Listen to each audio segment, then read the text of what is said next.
오늘 제가 들려드릴 이야기는 어쩌면 당신이 예전에 들어본 적이 있거나 혹은 지금 이 순간 당신이 직접 겪고 있을지도 모르는 서글프고도 강인한 여정의 기록입니다. 예정일이 코앞으로 다가왔을 때 시댁 식구들은 저에게 혼자 가서 아이를 낳으라고 등을 떠밀었습니다.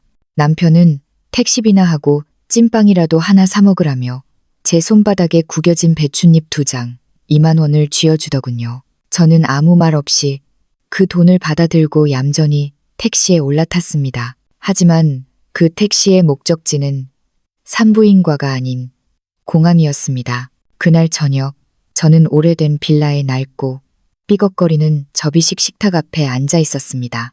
형광등은 수명이 다해가는지 가끔 지지직거리며 위태롭게 깜빡였고 식탁 위에는 제 속마음처럼 썰렁한 반찬 몇 가지만이 놓여 있었지요. 하얀 사발에 담긴 식은 밥 한 덩이와 기름기 하나 없이 대충 볶아낸 푸르딩딩한 채소 약간이 제 저녁 식사의 전부였습니다.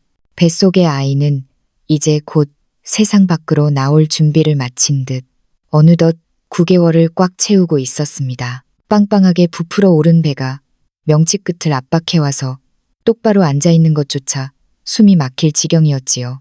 허리는 끊어질 듯 아파왔고 등 뒤에 낡은 쿠션을 몇 개나 덧대어 고여야만 겨우 몸을 지탱할 수 있었습니다.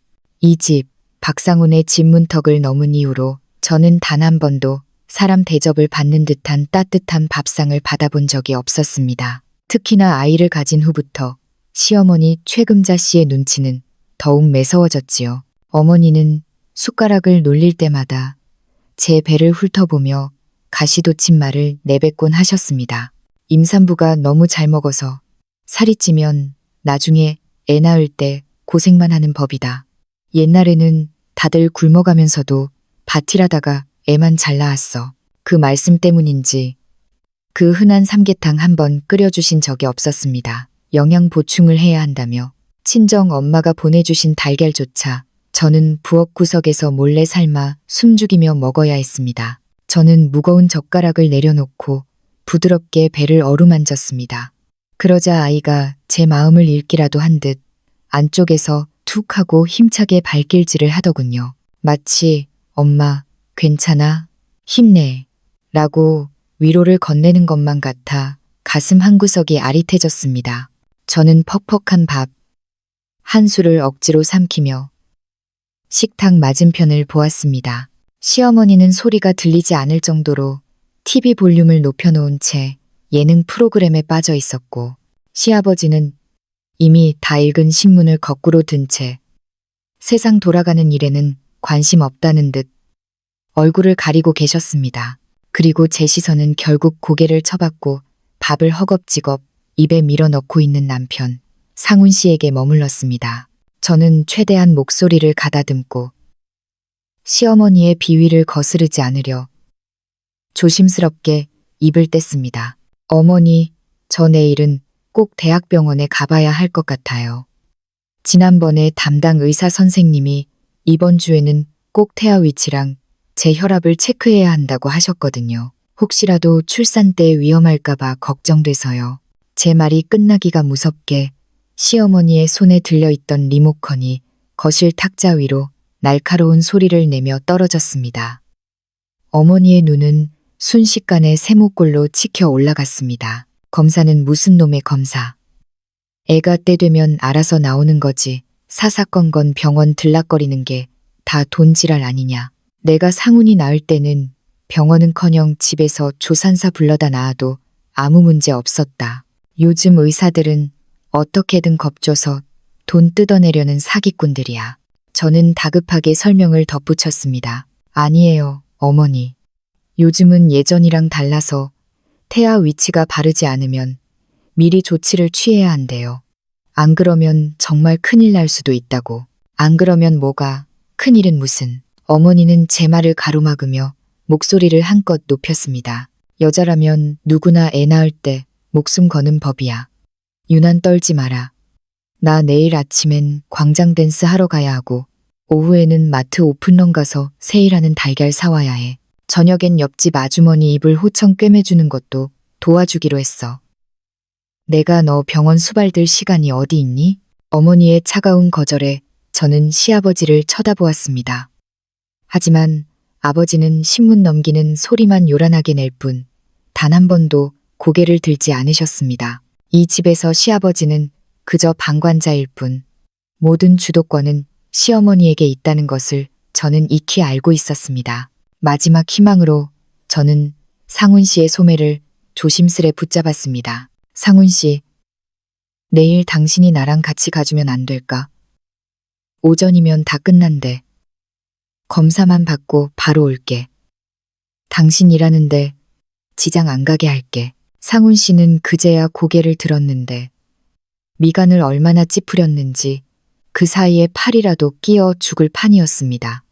그는 귀찮다는 듯이 한숨을 내쉬었습니다. 가긴 어딜 가. 우리 엄마 말 못 들었어. 검사해봤자 다 쓸데없는 짓이라잖아. 나 내일 택배 물량 엄청 많아. 한 건이라도 덜 배달하면 그만큼 수입 줄어드는데 그 돈으로 내 영양제 사 먹을래? 응. 그래도 의사 선생님이 꼭 오라고 하셨단 말이야. 만약에 애한테 무슨 문제라도 생기면 어떡해. 제 목소리가 파르르 떨리기 시작했습니다. 상훈 씨는 먹던 밥 공기를 신경질적으로 밀쳐내며 바지 주머니에서 지갑을 꺼냈습니다. 문제는 무슨 얼어 죽을 놈의 문제. 너는 그게 병이야. 걱정 사서 하는 거. 자, 여기 2만 원 줄 테니까 이걸로 혼자 택시 타고 갔다 와. 갔다 오면서 남는 돈으로 고기 찐빵이라도 하나 사 먹든지. 더는 징징대지 마라. 진짜 짜증나니까. 그는 지갑에서 꼬질꼬질하게 구겨진 1만 원권 2장을 꺼내 식탁 위에 탁 던졌습니다. 지폐 모서리는 파도처럼 말려 있었고 한참이나 지갑 속에 눌려 있었는지 슭습한 냄새가 나는 듯 했습니다. 저는 식탁 위에 놓인 그 초라한 2만 원을 멍하니 바라보았습니다. 무심한 상훈 씨의 얼굴. 고소하다는 듯. 비릿한 미소를 짓는 시어머니의 눈빛. 그리고 신문 뒤에 숨어버린 시아버지의 뒷모습. 가슴속이 무언가로 꽉 조여오는 것처럼 아프고 쓰라렸지만 저는 울지 않았습니다. 여기서 울거나 소리를 지르면 그들은 저를 더 우습게 여기며 철없고 예민한 며느리라고 비웃을 것이 뻔했으니까요. 저는 천천히 손을 뻗어 그 돈을 집어들었습니다. 그리고 그것을 코트 안감 깊숙한 곳에 마련된 작은 주머니에 정성껏 밀어 넣었습니다. 그 주머니는 제가 결혼할 때 친정 엄마가 살다 보면 급하게 돈 쓸 일이 생길지 모르니 꼭 챙겨두라며 남몰래 바느질해서 만들어주신 숨겨진 공간이었습니다. 저는 다시는 그들을 쳐다보지 않았습니다. 남은 식은 밥을 꾸역꾸역 목구멍으로 넘기고는 조용히 그릇을 치워 부엌으로 향했습니다. 겨울이라 그런지 수돗물이 얼음장처럼 차가웠지만 보일러를 켜럼두는 나지 않았습니다.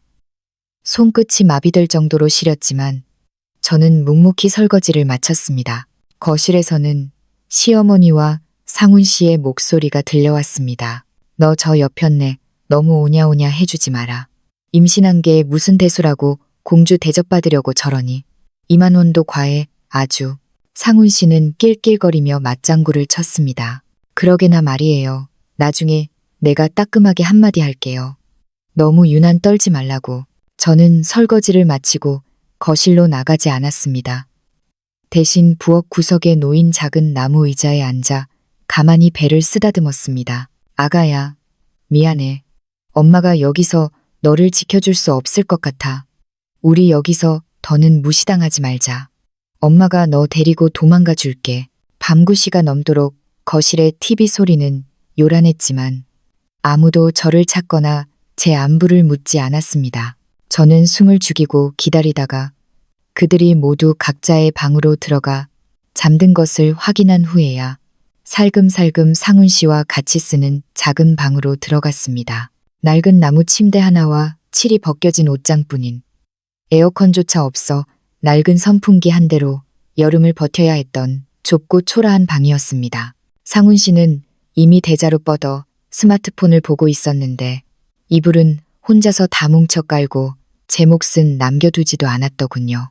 저는 구석에 밀려난 이불 끝자락을 조심스럽게 끌어와 몸을 덮고 최대한 그에게 닿지 않도록 몸을 웅크린 채 누웠습니다. 상훈 씨는 밤 11시가 넘어서야 불을 끄고는 천장이 울릴 정도로 코를 골며 잠이 들었습니다.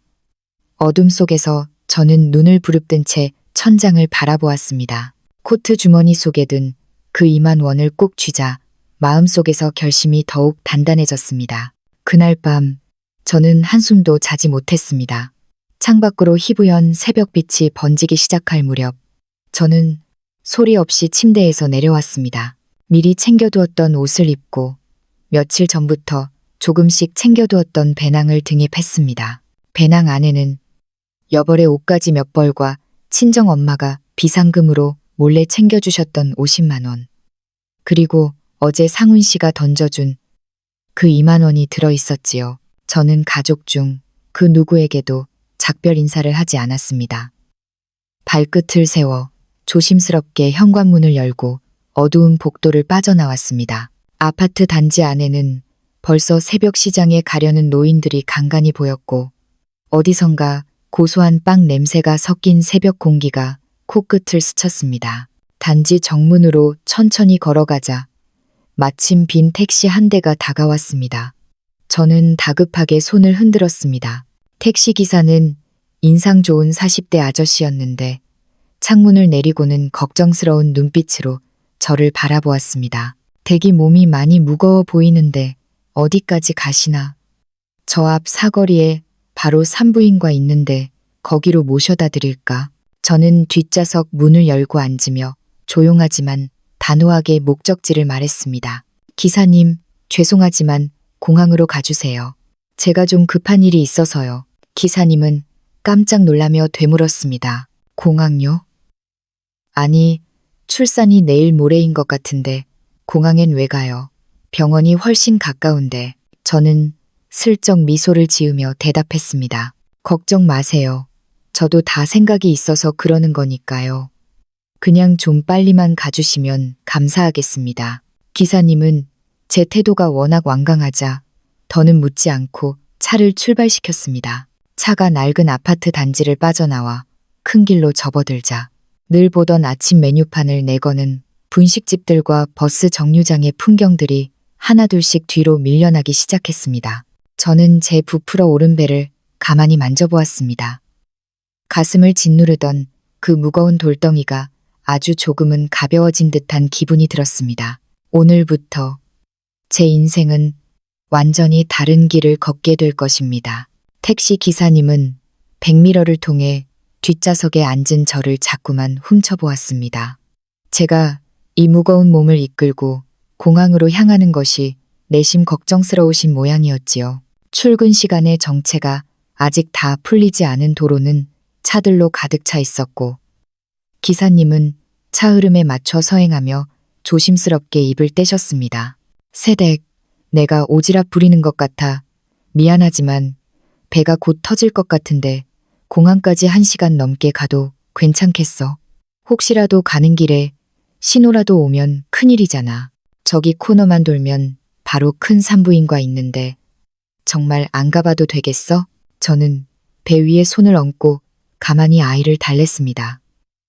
다행히 뱃속의 아이는 이 상황을 이해한다는 듯 얌전하게 숨을 죽이고 있었지요. 저는 백미러 속 기사님과 눈을 맞추며 옅게 웃어 보였습니다. 걱정해 주셔서 정말 감사합니다, 기사님. 하지만 정말 괜찮아요. 친정 엄마가 계신 곳 병원에 미리 예약도 다 해두었고 그쪽이 훨씬 마음 편하게 해준다고 해서요. 절반은 진실이고 절반은 거짓인 말이었습니다. 엄마가 타지에 계신 것은 맞지만 병원은 도착해서 알아볼 생각이었거든요. 하지만 그렇게 대답해야 기사님이 안심하고 차를 몰아주실 것 같았습니다. 기사님은 그제야 고개를 끄덕이며 속도를 조금 늦추셨습니다. 그럼 내가 최대한 부드럽게 운전할 테니 몸이 좀 이상하다 싶으면 바로 말해요. 휴게소라도 들러서 쉬어갈 테니까. 기사님은 신호 대기 중에 조수석 사물함에서 생수 한 병을 꺼내 뚜껑을 따서 건네주셨습니다. 입술이 말라있는 게 임산부는 수분이 부족하면 안 된다며 걱정 어린 당부를 덧붙이셨지요. 저는 감사 인사를 전하고 물을 한 모금 마셨지만 혹시나 가는 길에 화장실이 가고 싶어질까봐 더 마시지는 못했습니다. 기사님은 다시 차를 출발시키며 조심스레 물었습니다. 그런데 남편분은 같이 안 가셨나 보네. 이렇게 큰일을 앞두고 혼자 보내다니 요즘 젊은 사람답지 않네. 순간 가슴 한구석이 꽉 조여왔지만 저는 애써 태연한 척 대답했습니다. 남편이 일이 너무 바빠서 도저히 시간을 낼 수 없었다고. 친정 엄마가 기다리고 계셔서 제가 먼저 가는 거라고요. 만약 상훈 씨가 제가 공항에 있다는 사실을 알게 된다면 어떤 난리를 피울지 눈에 선했지만 지금은 그 생각을 하고 싶지 않았습니다. 기사님도 제 대답에서 더는 묻지 말아 달라는 기색을 읽으셨는지 화제를 돌려 길가의 풍경 이야기를 늘어놓기 시작하셨습니다. 창밖으로 스쳐 지나가는 풍경들은 저에게 아픈 기억들을 불러일으켰습니다. 상훈 씨와 데이트하던 시절. 우리는 이 길을 지나며 저 높이 솟은 아파트들을 가리켰었지요. 나중에 우리가 돈 많이 벌면 저런 집에서 살자며 웃던 그의 목소리가 들리는 듯 했습니다. 하지만 지금 제 눈에 비친 그 건물들은 낯설고 차갑기만 한 회색 콘크리트 덩어리일 뿐이었습니다. 지난 2년 동안 그 집에서 보낸 시간들이 주마등처럼 스쳐 지나갔습니다. 새벽같이 일어나 집안일을 하고 저녁이면 시부모님의 수발을 들며 밥상을 차려야 했던 날들. 배가 불러와 숨이 가쁜 와중에도 상훈 씨는 단 한 번도 내가 도와줄게 라는 말을 건넨 적이 없었습니다. 오히려 제가 조금이라도 쉬고 있으면 일이 적다며 타박하기 일쑤였지요. 이제 곧 공항 고속도로 입구예요. 여기서부터는 금방입니다. 기사님의 목소리에 저는 정신을 차리고 자세를 고쳐 앉았습니다. 창밖으로 파란색 공항 고속도로 표지판이 보였고 차는 매끄럽게 고속도로에 올라탔습니다.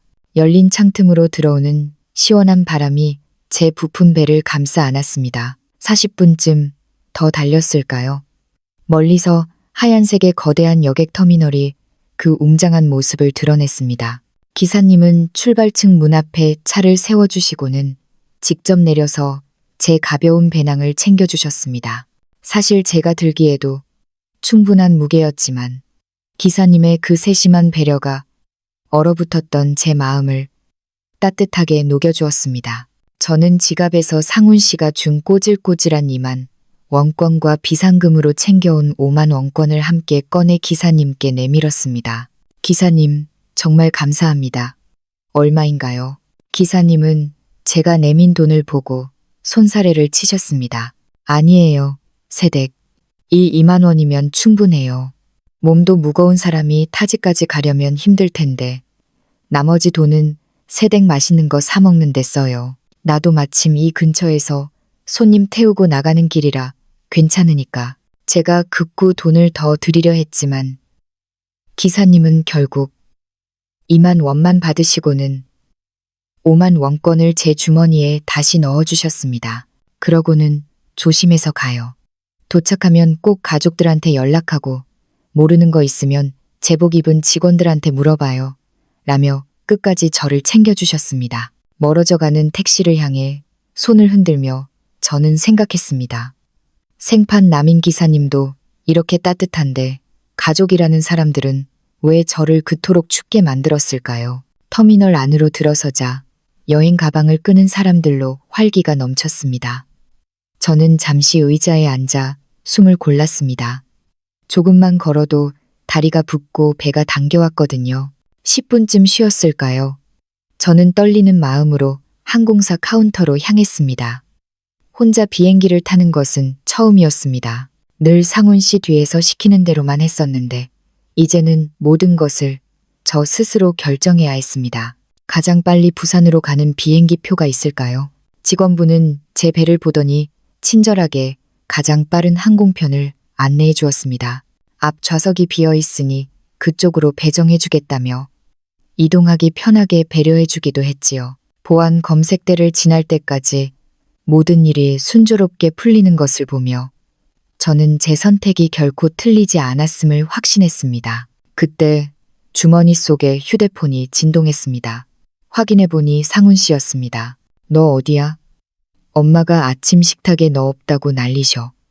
검사 다 끝났어. 저는 메시지를 읽었지만 답장하지 않았습니다. 대신 휴대폰을 무음으로 바꾼 뒤 가방 깊숙이 밀어 넣었습니다. 그와 말싸움을 하며 에너지를 낭비하고 싶지 않았습니다. 탑승 게이트 근처에서 기다리고 있을 때 옆자리에 앉은 한 아주머니가 자신의 목 쿠션을 제 허리 뒤에 받쳐주셨습니다. 이거 대고 앉아요. 임산부는 허리가 제일 아픈 법인데 그냥 앉아있으면 안 돼. 저는 감사 인사를 전하며 쿠션에 몸을 기댔습니다. 배를 쓰다듬으며 아이에게 속삭였습니다. 아가야, 이제 곧 외할머니 만날 거야. 거기 가면 우리를 아껴주는 사람들만 있을 거야. 드디어 탑승 안내 방송이 나왔고 저는 한 걸음씩 그 지옥 같았던 집으로부터 멀어지기 시작했습니다. 그 시각 상훈 씨는 여느 때처럼 중고 오토바이를 타고 택시 배달 거점으로 향하고 있었습니다. 아침에 제가 보이지 않았을 때도 그는 그저 이 여자가 웬일로 부지런을 떨며 병원에 갔나 보네라고만 생각했지요. 배달 거점에 도착하자 사장님이 산더미처럼 쌓인 물량을 가리키며 서두르라고 재촉했습니다. 상훈 씨는 건성으로 대답하며 송장을 스캔하기 시작했습니다. 그런데 묘하게 마음이 불안했습니다. 평소 같으면 병원에 도착했다거나 검사가 얼마나 걸릴 것 같다는 메시지라도 보냈을 저였는데 오늘은 아무런 소식이 없었거든요. 그는 다시 휴대폰을 꺼내 메시지를 확인했지만 제가 읽었다는 표시조차 뜨지 않는 것을 보고 미간을 찌푸렸습니다. 오전 내내 그는 일에 집중하지 못했습니다. 배달구역 근처에 있는 산부인과 앞을 지날 때는 혹시 제가 로비에 앉아 있을까 싶어 목을 빼고 들여다보기도 했습니다. 배달을 마칠 때쯤이면 집으로 돌아와 밥을 차려놓겠거니 생각하며 서둘러 집으로 향했습니다. 하지만 집에 돌아왔을 때 그를 맞이한 것은 맛있는 밥 냄새가 아니라 시어머니의 날카로운 고함이었습니다. 이 망할 년이 어디 가서 아직도 안 들어오는 거야. 12시가 넘었는데 밥도 안 차려놓고 우리 노인네들 굶겨 죽일 작정이야. 시어머니는 텅 빈 부엌에서 행주를 휘두르며 화를 내고 계셨습니다. 시아버지는 소파에 앉아 차를 들이켜며 검사 사람이 많아서 늦어지는 거 아니겠냐며 대수롭지 않게 말했지만 상훈 씨의 얼굴은 점점 굳어갔습니다. 그는 다시 저에게 전화를 걸었지만 돌아오는 것은 기계적인 안내 멘트뿐이었습니다. 메시지도 안 보고 전화도 안 받아요. 아까 병원 앞을 지나왔는데 거기에도 없던 것 같고요. 그의 말에 시어머니는 잠시 멈칫하더니 다시 독서를 내뱉었습니다. 임신한 여자가 가긴 어딜 가겠어. 분명히 검사 끝나고 친구들 만나서 수다 떨고 있겠지. 배고프면 기어 들어올 테니 일단 라면이나 끓여 먹자. 부엌으로 향하던 시어머니가 갑자기 우뚝 멈춰서며 상훈 씨를 돌아보았습니다. 야, 그런데 걔 수중에 돈 얼마 있냐? 네가 어제 준 2만 원이 전부 아니야? 그 돈으론 병원비도 안 될 텐데 밖에서 뭘 하고 있겠어? 그제야 상훈 씨의 심장이 덜컥 내려앉았습니다. 평소 생활비는 시어머니가 꽉 쥐고 계셨고 저는 따로 수입이 없었거든요. 그는 허둥지둥 집을 뛰쳐나갔습니다. 아파트 단지 입구에 있는 택시 승강장으로 달려가 평소 알고 지내던 기사님들에게 제 행방을 묻기 시작했습니다. 혹시 아침 일찍 제 아내 못 보셨어요? 배가 이만큼 부른 여자요. 대부분은 못 봤다고 고개를 저었지만 한 기사님이 턱 끝으로 큰 길 쪽을 가리켰습니다. 아침 6시 좀 넘어서였나. 배 부른 여자가 외지 번호판 택시를 타고 시내 쪽으로 가는 걸 본 것 같아. 산부인과 쪽이 아니라 아예 반대 방향으로 가더라고. 그 말을 듣는 순간 상훈 씨의 머릿속은 하얘졌습니다. 산부인과가 아닌 시내 방향. 그리고 이른 새벽의 외출. 그는 미친 듯이 산부인과로 달려가 명단을 확인했지만 제 이름은 어디에도 없었습니다. 박상우는 산부인과 1층 안내 데스크 앞에서 거친 숨을 몰아쉬었습니다. 등 뒤로는 식은땀이 비 오듯 흘러내렸지요. 그는 떨리는 목소리로 안내 직원에게 물었습니다. 저기, 혹시 오늘 김지은이라는 임산부가 검진받으러 왔었나요? 이제 곧 출산인 9개월 차 임산부인데 직원은 컴퓨터를 한참 두드리더니 고개를 저었습니다. 오늘 오전 예약자 명단은 물론 접수된 기록 어디에도 제 이름은 없었지요. 상우는 혹시나 하는 마음에 산부인과 병동까지 뛰어 올라가 보았지만 이번 명단에도 제 이름은 보이지 않았습니다. 상우는 가슴이 덜컥 내려앉는 기분을 느꼈습니다. 수중엔 단돈 2만 원뿐인 만삭의 아내가 병원도 가지 않고 외지 번호판 택시를 타고 어디론가 사라졌다는 사실이 도무지 믿기지 않았습니다. 그는 마지막 희망을 걸고 저의 사촌 언니에게 전화를 걸었습니다. 이 도시에서 제가 유일하게 연락하고 지내던 친척이었으니까요. 누나, 혹시 지은이 거기 갔어? 아침에 검진 간다고 나가서 지금까지 소식이 없어. 병원에도 기록이 없대. 하지만 돌아온 대답은 절망적이었습니다. 사촌 언니는 깜짝 놀라며 자신도 전혀 모르는 일이라고 연락조차 받지 못했다고 했습니다. 전화를 끊고 병원 복도에 선 상훈의 머릿속이 하얘졌습니다. 그제야 그는 전날 저녁 제가 부엌 구석 작은 의자에 앉아 말없이 배를 어루만지던 뒷모습을 떠올렸습니다. 그때 저는 이미 이 집을 떠날 준비를 하고 있었던 것일지도 모른다는 생각에 그는 뒤늦은 전율을 느꼈습니다. 한편 저는 구름 위를 날고 있었습니다. 비행기가 이륙할 때의 가벼운 떨림이 뱃속의 아이에게도 전달되었는지 아이는 짧게 한번 발길질을 하고는 이내 다시 잠잠해졌습니다. 승무원들은 만삭인 저를 위해 수시로 따뜻한 물을 가져다 주며 건강 상태를 체크해 주었고 옆자리의 아주머니는 제 손을 잡아주며 친정 가는 길이라 다행이라고 다독여 주셨습니다. 시댁에서 느껴보지 못한 생전 처음 보는 타인들의 온기가 제 얼어붙은 마음을 조금씩 녹여주었지요. 비행기가 마침내 부산 김해공항에 착륙했을 때 저는 안도의 한숨을 내쉬었습니다. 아가야, 우리 이제 진짜 다 왔어. 게이트를 빠져나와 도착층으로 내려가자마자 멀리서 빨간색 코트를 입고 제 이름이 적힌 피켓을 들고 계신 엄마가 보였습니다. 엄마는 저를 보자마자 들고 있던 피켓을 내팽개치고 달려오셨습니다. 그리고는 제 손을 꽉 잡으며 눈시울을 붉히셨지요. 지은아, 고생 많았다. 이 무거운 몸을 이끌고 혼자 어떻게 여기까지 왔니? 엄마가 미안하다. 정말 미안해. 엄마의 손은 제가 설거지하던 얼음장 같은 수돗물과는 비교도 안 될 만큼 따뜻했습니다. 아빠는 미리 차 시동을 걸어두고 공항 주차장에서 기다리고 계셨습니다. 아빠는 말없이 제 배낭을 뒷좌석에 실어주시고는 제 품에 따뜻한 핫팩 하나를 안겨주셨습니다. 아빠다운 묵직하고도 섬세한 배려였지요. 집으로 가는 차 안에서 엄마는 시댁 이야기는 단 한마디도 묻지 않으셨습니다. 대신 내 방에 새 이불 깔아두었다. 아빠가 점심부터 너 먹일 닭곰탕을 끓이고 있다는 일상적인 이야기들로 저를 안심시켜 주셨습니다. 부산의 바닷바람을 가르며 달리는 차 안에서 저는 비로소 진정한 평온을 느꼈습니다. 그 시각 서울의 낡은 빌라는 아수라장이 되어 있었습니다. 상훈이 빈손으로 돌아와 제가 사라졌다는 사실을 알리자 시어머니 최금자 씨는 밥그릇을 내던지며 소리를 질렀습니다. 그 망할 년이 우리 집안 대를 이을 애를 데리고 도망을 가? 돈도 없는 년이 무슨 수로 부산까지 가겠어? 분명 어디 근처에 숨어 있을 거다. 상훈과 시어머니는 혹시라도 제가 기차역이나 버스터미널에 있을까 싶어 허둥지둥 집을 나섰습니다.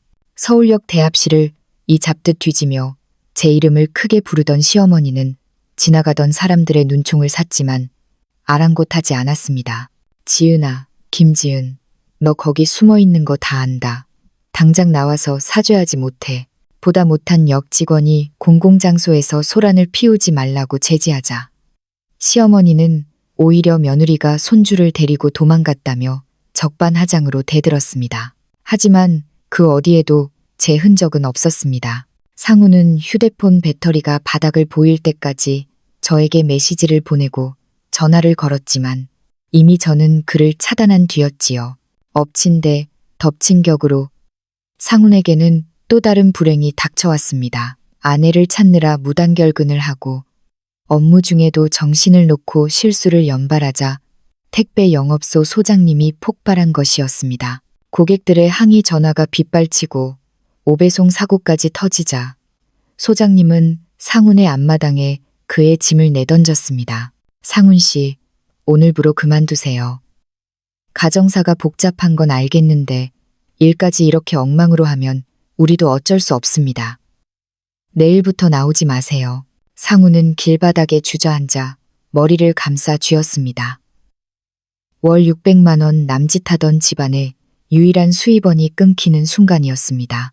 아내는 사라졌고 일자리는 잃었으며 집에는 화가 머리끝까지 난 어머니가 기다리고 있었습니다. 그는 비로소 자신이 저에게 던졌던 그 2만 원의 무게가 얼마나 가볍고도 잔인했는지, 그리고 그 대가가 얼마나 혹독한지 깨닫기 시작했습니다. 부산 친정집에서의 넷째 날 아침, 평소보다 일찍 눈이 떠졌습니다. 창밖으로 비치는 푸른 새벽빛을 보며 몸을 돌리려는데 갑자기 아랫배가 팽팽하게 당기면서 묵직한 통증이 밀려왔습니다. 처음엔 가진통이겠거니 하며 애써 심호흡을 했지만 10분도 채 되지 않아 다시금 허리가 끊어질 듯한 통증이 찾아왔습니다. 뱃속에서 아이가 밑으로 쑥 내려앉는 듯한 감각에 저는 본능적으로 엄마를 불렀습니다. 엄마, 엄마, 배가 좀 이상해. 부엌에서 아침을 준비하던 엄마는 국자를 든 채 방으로 뛰어들어 오셨습니다. 제 얼굴을 살피더니 엄마는 이내 침착하게 시계를 보며 통증의 간격을 체크하셨고 거실에 계신 아빠에게 소리치셨습니다. 여보, 지은이 진통 시작된 것 같아. 어서 차 시동 걸고 미리 말해둔 병원 원장님께 연락해요. 엄마가 미리 꼼꼼하게 챙겨두었던 출산 가방에는 아이의 배냇저고리와 속사계, 그리고 제가 입을 여벌 옷들이 정갈하게 담겨 있었습니다. 아빠가 가방을 챙겨 앞장섰고 소식을 듣고 달려온 언니의 차에 몸을 실었습니다. 병원으로 향하는 길, 엄마는 제 손을 부서질 듯 꼭 잡고 계셨습니다. 지은아, 겁내지 마라. 엄마가 옆에 있어. 이건 세상에서 가장 기쁜 일이니까 우리 아가만 생각하자. 병원에 도착하니 자궁문이 이미 ECM나 열려 있었습니다. 분만 대기실로 옮겨진 저는 들이닥치는 진통과 싸워야 했습니다. 옆 침대에 있던 다른 산모의 시어머니가 세댁, 힘내, 조금만 참으면 예쁜 아기 만날 거야 라고 건네준 따뜻한 위로가 상훈 씨 집에서의 냉대와 대비되어 눈물이 왈칵 쏟아졌습니다. 엄마는 수시로 제 허리를 문질러주며 곁을 지키셨고 그렇게 3시간의 사투 끝에 마침내 분만실로 향했습니다. 으앙, 으앙, 우렁찬 울음소리와 함께 3.4kg의 건강한 아들이 태어났습니다. 쭈글쭈글하고 붉은 아기의 얼굴을 보는 순간 그간의 서러움이 씻겨 내려가는 기분이었습니다. 이 아이만큼은 절대로 그 지옥 같은 집에서 겪었던 수모를 겪게 하지 않겠노라. 저는 아이의 작은 손을 보며 굳게 맹세했습니다. 그 무렵 상훈 씨와 시어머니 최금자 씨는 부산역과 터미널 근처를 헤매고 있었습니다. 상훈 씨는 제가 친정으로 왔을 거라 확신하며 백방으로 수소문했지만 구체적인 주소를 몰라 발만 동동 굴렀습니다. 시어머니는 낡은 운동화 뒤축이 다 닳도록 걷다 지쳐 길바닥에서 통곡을 했습니다. 이게 무슨 날벼락이냐. 우리 집 귀한 손주를 데리고 어디로 숨은 거야. 상훈아, 내 마누라 정말 이럴 줄 몰랐다. 상훈 씨는 뒤늦은 후회에 휩싸였습니다. 전날 제가 설거지를 하며 찬물에 손을 적실 때, 그리고 상훈 씨가 고작 2만 원을 던져주며 비웃었을 때 제 마음이 얼마나 시퍼렇게 멍들었을지 이제야 조금씩 실감이 났던 것이지요. 하지만 집안의 유일한 수입원인 직장마저 잃은 그에게 남은 것은 구겨진 자존심과 바닥난 주머니뿐이었습니다. 출산 후 일주일이 지났을 무렵 평온하던 친정집 초인종이 요란하게 울렸습니다. 문을 열자 그곳에는 초췌해진 상훈 씨와 시어머니, 그리고 시아버지가 서 있었습니다. 며칠간 길을 헤맨 듯 엉망이 된 옷차림과 부은 눈을 한 그들을 보며 제 가슴은 싸늘하게 식었습니다. 지은아, 엄마가 왔다. 내가 정말 잘못했다. 시어머니는 현관 안으로 들이닥치려 하며 제 손을 잡으려 했습니다. 저는 차갑게 그 손을 뿌리쳤습니다. 들어오지 마세요. 아기자요. 할 말이 있으면 여기서 하세요. 시어머니는 눈물을 쏟으며 하소연했습니다. 내가 미쳤었나 보다. 이제 내 수발 다 들어줄게. 국도 끓여주고 양말도 빨아줄게. 제발 손주랑 같이 돌아가자. 상훈 씨도 떨리는 목소리로 거들었습니다. 지은아, 내가 공사장에서 막노동이라도 해서 돈 벌게. 이제 정말 잘할게. 나한테 한 번만 더 기회를 줘. 저는 그들을 똑바로 응시하며 말했습니다. 어머니, 제가 병원 갈 돈이 없어서 그 집에서 2만 원 받고 나올 때 어머니는 뭐라고 하셨나요? 유난 떤다며 비웃으셨죠. 상훈 씨, 당신은 어땠어? 택배비 아깝다며 임신한 아내를 사지로 몰아넣고 낄낄댔잖아. 이제 와서 손주가 보고 싶고 아내가 그리운 게 아니라 집안일 해주고 구박 받아줄 사람이 필요한 거겠지. 그때 방 안에서 아기의 울음소리가 들렸습니다. 시어머니는 아이고, 내 강아지 울음소리네. 한 번만 안아보자 며 실성한 듯 방으로 들어가려 했습니다. 저는 아기를 안아 올려 그들에게서 멀찌감치 물러섰습니다. 이 아이는 당신들을 몰라요. 그리고 앞으로도 알 필요 없을 거예요. 저희 집에서 이제 그만 나가주세요. 2번 다시 찾아오면 경찰에 신고하겠습니다. 엄마와 아빠가 그들을 문 밖으로 밀어냈습니다. 복도로 쫓겨난 상훈 씨 일가는 허망한 듯 문을 두드렸지만 저는 굳게 닫힌 문 너머로 그들의 비참한 뒷모습을 상상하며 마음을 다잡았습니다. 제 손에는 더 이상 차가운 수돗물이 아닌 따뜻한 아이의 온기가 머물러 있었습니다. 부산의 계절은 어느덧 4번을 돌아 다시 따뜻한 햇살을 머금었습니다. 아들 민준이의 돌잔치가 있던 날, 우리 집은 세상에서 가장 행복한 웃음소리로 가득 찼습니다. 시댁 식구들의 그림자가 사라진 자리에는 정성껏 끓인 미역국 냄새와 언니가 사온 앙증맞은 돌 케이크의 단내가 스며들었지요. 엄마는 내 강아지 1년 동안 아프지 않고 크느라 고생했다며 민준이의 손을 꼭 쥐셨고 저는 그 모습을 보며 가슴속 깊은 곳에서 차오르는 뜨거운 무언가를 느꼈습니다. 하지만 저는 그저 사랑받는 딸로만 머물고 싶지 않았습니다. 내 아이에게 떳떳한 엄마가 되기 위해, 그리고 부모님의 짐을 덜어드리기 위해 저는 제가 가장 잘할 수 있는 일을 찾기 시작했습니다. 바로 바느질이었습니다. 언니의 소개로 집에서 아동복 단추를 달고 라벨을 붙이는 부업을 시작했지요. 민준이가 잠든 틈틈이 저는 재봉틀 앞에 앉았습니다. 처음으로 내 손으로 번 82만 원을 받았을 때 그 돈을 세어보며 얼마나 울었는지 모릅니다. 상훈 씨가 던져주던 비참한 2만 원과는 비교할 수 없는 제 땀과 눈물이 서린 소중한 가치였습니다. 제 꼼꼼한 솜씨는 입소문을 탔고 어느덧 저는 동네 보육시설과 편집숍에 옷을 납품하게 되었습니다. 비슷한 처지의 이웃 엄마인 이 씨, 아주머니와 의기투합해 아파트 상가에 지은이네 수제, 아동복이라는 작은 공방도 열었습니다. 이제 저는 구걸하듯 돈을 빌리던 며느리가 아니라 어엿한 사장이 되어 다른 엄마들에게 일자리를 나누어 주는 사람이 되었습니다. 그러던 어느 날 공방문이 열리며 낯익은 그러나 지독하게도 남루해진 그림자가 들어섰습니다.